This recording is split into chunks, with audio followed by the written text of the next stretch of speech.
In today's video, I'm going to teach you how to compress a Microsoft Word document into a zip file on your computer efficiently. Compressing files can be incredibly useful for a variety of reasons. Perhaps you're looking to reduce the file size for easier sharing over email, or maybe you need to bundle multiple documents to keep them organized.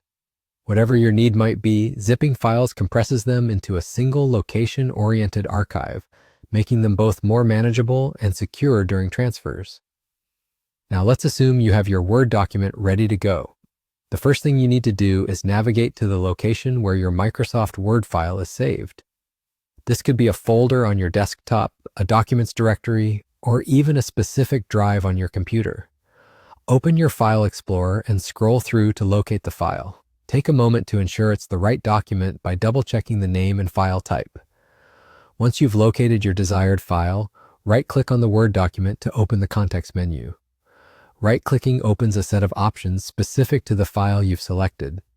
Among these options, you'll notice one that says Compress to followed by Zip File. Go ahead and click on that option.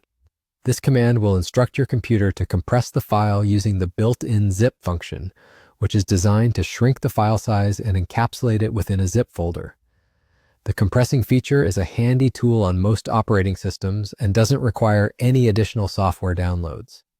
As soon as you select Zip File, the computer will begin the compression process, which typically takes just a few moments. You should see a newly created zip file appear in the same location as your original Word document. It bears the same name but with a zip extension.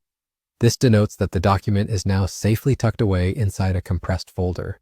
And just like that, you're done. Compressing files into zip folders this way is generally straightforward and unburdened by complex steps. This method provides a quick and efficient solution for handling digital documents. Whenever you need to extract the Word file in the future, you can simply double-click the zip folder to view and access its contents. Remember, working with zip files not only saves space but also helps organize multiple documents and facilitates secure and efficient sharing across various platforms. So there you have it, a simple yet valuable tool for managing your digital documentation. Thank you for tuning in today, and I hope you found this demonstration helpful. Feel free to revisit this guide whenever you need a refresher. Happy compressing!